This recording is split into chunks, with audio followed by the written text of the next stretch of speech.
সাদাটা হলো 45,000 দিকে না। 45,000 টাকা গরু পাওয়া যায় বর্তমানে? আল্লাহ কোন ভাগ্যে মিলিয়ে দিছে। তো এইটা কুরবানিতে কেমন বিক্রি করার চিন্তা ভাবনা আছে? এটা কুরবানিতে 1,10,000। 1,10,000 20 আসলে কেন যাওয়া না? আমি দেখছি অনেকেই বিদেশ যাই লস খাচ্ছে, কেউ লাভ হচ্ছে, আবার কেউ অনেক বিদেশ থেকে এসে বাড়ি এসে গরু ফার্ম দিচ্ছে, সেটা নিয়ে আমি বিদেশ যাব না। মানে অর্থাৎ তুমি বলতে চাইতেছো যে অনেকে দেখা যাচ্ছে বিদেশ যাওয়ার পরে ঠিকঠাক কাজ পায় না, লস খায় বা টাকা পয়সার সমস্যা হয়। আবার অনেকে আছে যে 10-15 বছর বিদেশ থেকে থাইকে বাড়ি এসে আবার গরু ফার্ম দেয়। তো তোমার চিন্তা ভাবনা কি? আমি এখন থেকে গরু পালবো।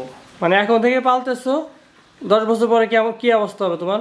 10 বছর পরে 50-60টা গরু থাকবে এমন অবস্থা।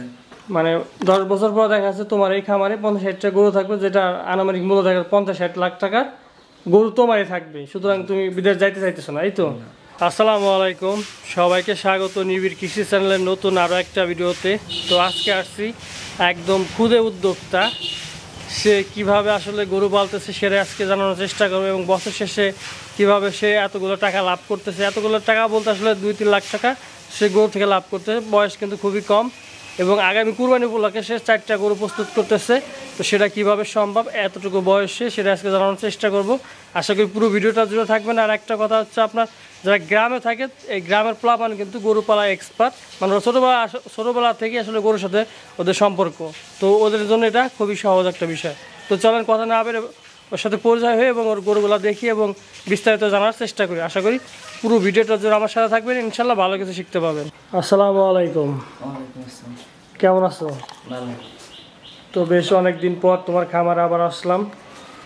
তো দর্শকদের উদ্দেশ্যে প্রথমে তোমার পরিচয়টা দিয়ে দাও। আমার নাম মোহাম্মদ আমানত মন্ডল। আচ্ছা, গ্রাম? গ্রাম গরিপুর বাজার। আর জেলা হচ্ছে রাজবাড়ী। আচ্ছা, তো বর্তমানে তোমার এই খামারে গরু আছে কতগুলা? 6টি। 6টা। এর মধ্যে ষাঁড় আছে কয়টা আর গাভী আছে কয়টা? ষাঁড় আছে 5টি, গাভী আছে 1টি। আচ্ছা, তো সামনে তো কুরবানির জন্য গরু রাখছো কয়টা? 4টি। 4টে কি ষাঁড়? জি। তো ওই যে তোমার পিছনে যেগুলো আমরা দেখতে পাচ্ছি এগুলাই না? জি। তো গরুগুলো তো দেখতেছি ছোট সাইজের, তো ছোট ছোট গরু কেন? ছোট ছোট গরু লাভ হয়। ছোট গরু, তারপরে খাদ্য কম লাগে, টাকা কেনার সময় টাকা কম লাগে, আর বিক্রির সময়? বিক্রির সময় লাভ হয়। মানে দেখা যাচ্ছে তোমার ছোট গরুতে খরচ ছোট, এটাই তো নাকি? জি। আবার লাভের দিকে ভালো লাভ করা যায়। জি। আবার বেচার সময় চাহিদা ভালো থাকে নাকি? জি। আচ্ছা, তো বর্তমান যে 4টা আছে কোনটা কত দিকে না? সাদাটা কিনা কত দিয়া? সাদাটা হলো 45,000 দিকে না। 45,000 টাকা গরু পাওয়া যায় বর্তমানে? আল্লাহ কোন ভাগ্যে মিলিয়ে দিছে। আচ্ছা, তার পাশে যে কালো আছে ওইটা কত দিকে না? 69,400। আচ্ছা, এই পাশে যে লালটা কত? 58,000। আর লালটার পাশটা হলো 68,000। 68। দেখা যাচ্ছে সবগুলো 60-70 এর মধ্যেই আছে না? জি। আচ্ছা, তো বর্তমান খাবার কি খাওয়াইতেছে এগুলা? ফিড, ভুসি, এমনি কাঁচা ঘাস? আর কাঁচা ঘাস আর খের। আচ্ছা, কাঁচা ঘাস, খের, ফিড, ভুসি। জি। খরচ যাইতেছে কেমন এই 4টা মোট 6টা গরুর পিছনে? 6টা গরুর পিছনে প্রায় 60-70,000 খরচ দেবে। মানে একদম কুরবানি পর্যন্ত? জি। মানে মাসে কেমন যাইতেছে বর্তমানে এই যে 6টা আর যে গাভী এবং বাছুর সহ? মাসে 6টার প্রায় 25,000 মতন করতেছে। 25,000 টাকার মতো যাচ্ছে? জি। 6টার পিছনে? জি। আচ্ছা, তো দেখা যাচ্ছে 6 মাস পালা তো প্রায় দেখা গেছে প্রায় আরো অনেক টাকা বা লাখ খানেক। এই গরুগুলো কিনা হয়েছে কতদিন ধরে, যে ছোটগুলো যে 4টা রাখছো? 2 মাস ধরে। 2 মাস। আর সামনে আছে 2 মাস। জি। এবারে 4 মাস পালবা? জি। আচ্ছা, তো তোমার প্রথমে গরুতে যদি কয়টা গরু দিয়ে শুরু করছিল? প্রথমে 2টা গরু দিয়ে শুরু করছিলাম। এখন বর্তমানে আছে 4টা? জি। আর মাঝে মধ্যে তো বেচার তালেই থাকো না? জি। আচ্ছা, তো ঘাস কতটুকু লাগানো আছে তোমার? ঘাস হলো 10% লাগাইনি। 10% ঘাসে 6টা গরু কি হয়? জি। খেয়ার কি কেনা নাকি বাড়ির? বাড়ির। প্রতিদিন খেয়ার লাগে কয়টি? প্রতিদিন খেয়ার 25-30 যায়। বর্তমান খেয়ারের দাম তো অনেক, 1,000 টাকা সব। তো এই দিক থেকে তো সেভ পাওয়া গেছে যে নিজের খেয়ার আছে, যারা কিনে খাওয়াইতেছে তাদের তো লস আসলে। মানে ওইভাবে হিসাব করলে আর কি, যেমন 25-60 খেয়ারের দাম 250 টাকা। মাসে দেখা যাচ্ছে তোমার 10,000 টাকার মতন খেয়ারই লাগতেছে। তো এটা যেহেতু নিজের বাড়ি উৎপাদন, সেক্ষেত্রে তো এই খরচটা বেঁচে যাইতেছে। যদি এটা বিক্রি করলে তো টাকা পাওয়া যাইতো। জি। আচ্ছা, তো একটা গাভী সারের মধ্যে সমস্যা হয় না? না, সমস্যা হয় না। না, অনেকে দেখে বলে যে আসলে গাভীর মধ্যে গাভী আর সার একসাথে পাললে নাকি অনেক সমস্যা হয়। তো তোমার এক্ষেত্রে কি সমস্যা হচ্ছে? না, যদি তোমার সারগুলো ছোট ছোট সাইজের। আচ্ছা, তো বর্তমান কোন ক্লাসে পড়তেছো? ক্লাস 9। তো 9 অবস্থায় যে এই গরুগুলা পালতেছো, পড়াশোনার পাশাপাশি কষ্ট হয় না? জি, কষ্ট তো হয়। তারপর ভালো লাগতেছে নাকি? সবকিছু কি একাই করো নাকি অন্য কেউ হেল্প করে? আব্বু খাদ্য এনে দেয়, আমি গরু বাছুর খাওয়াই। মানে খাবারটা শুধুমাত্র তোমার আব্বা এনে দেবে, যে দানাদার যে খাবারগুলা, আর এমনি যা কিছু আছে ঘাস টাস আনা কাটা সব কিছু তুমি? জি। আচ্ছা, তো এতটুকু বয়সে এই যে এতগুলো গরু পালতেছো, সমস্যা হয় না তো? না, সমস্যা হয় না। তো ভবিষ্যৎ চিন্তা ভাবনা কি? গরু নিয়ে দেখা গেছে এখনকার যে সময় আসলে অনেকে তো বিদেশের জন্য ছুটতেছে, তোমার কি চিন্তা ভাবনা আছে? বিদেশ যাওয়ার চিন্তা ভাবনা আছে নাকি? কেন যাবা না?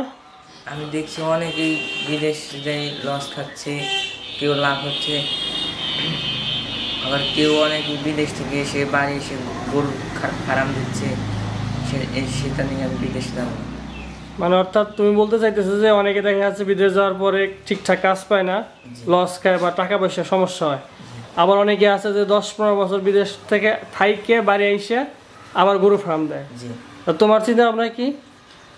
আমি এখন থেকে গরু পালবো। মানে এখন থেকে পালতেছো, 10 বছর পরে কি অবস্থা হবে তোমার? 10 বছর পরে 50-60টা গরু থাকবে, এমন অবস্থা। মানে 10 বছর পর দেখা যাচ্ছে তোমার এই খামারে 50-60টা গরু থাকবে, যেটা আনুমানিক মূল্য দেখা 50-60 লাখ টাকার গরু তোমারই থাকবে। সুতরাং তুমি বিদেশ যাইতে চাইতেছো না, এই তো? অর্থাৎ তোমার মতন যারা আছে তাদের তুমি কি বিদেশ যাওয়ার জন্য কি বলতেছো, নাকি দেশে থেকে কিছু একটা করার জন্য বলতেছো? দেশে থাকে যেন কিছু একটা করে।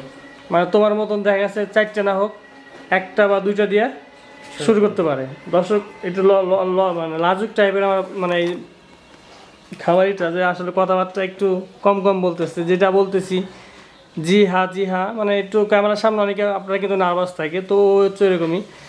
আর গ্রামে যারা থাকে আসলে গ্রামের পালা আমাদের গরু পালা এক্সপার্ট নাকি? কারণ তাই না আমানত? কারণ ওদের মানে জন্মের পর থেকে আসলে সবার বাড়িতে কিন্তু গরু থাকে, সবাই গরু পালার সাথে জড়িত। সেভাবে তুমিও কিন্তু অনেকে দেখা যাচ্ছে প্রশিক্ষণ নিয়ে গরু পালো, তোমার তার প্রশিক্ষণের প্রয়োজন নাই। দেখা যাচ্ছে তোমার আব্বু বলছে, এখন তুমি ভালো করে পালতেছো। আচ্ছা, তো যে গরুগুলা যখন কিনা হয় হাটে থেকে, তখন কি তুমি যাও নাকি তোমার আব্বু কিনে নিয়ে আসে? আব্বু যায়। মানে তোমার পছন্দ করে কেনা লাগে না? এই 4টে গরু কি তোমার পছন্দ কেনা নাকি তোমার আব্বুর পছন্দ কেনা? আমার পছন্দ কিনা। 4টেই? আচ্ছা, তো 4টে যেটা এই যে সাদাটা কত দিন কেনা? 45,000? 45। আচ্ছা, 45। তো এইটা কুরবানিতে কেমন বিক্রি করার চিন্তা ভাবনা আছে? এটা কুরবানিতে 1,10,000।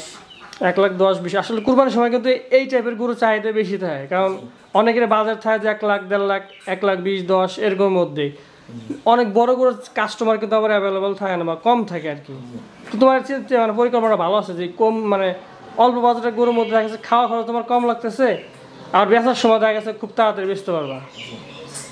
তো ঠিক আছে, আমারও তোমার এই ছোট্ট খামারের জন্য শুভকামনা থাকলো, এবং বিদেশ না যাও, দেশেই থাকো, এবং 10 বছর পর ভালো একটা অবস্থান থাকে ইনশাল্লাহ। আমি আসি, মাঝে মধ্যে আসবো, ঠিক আছে?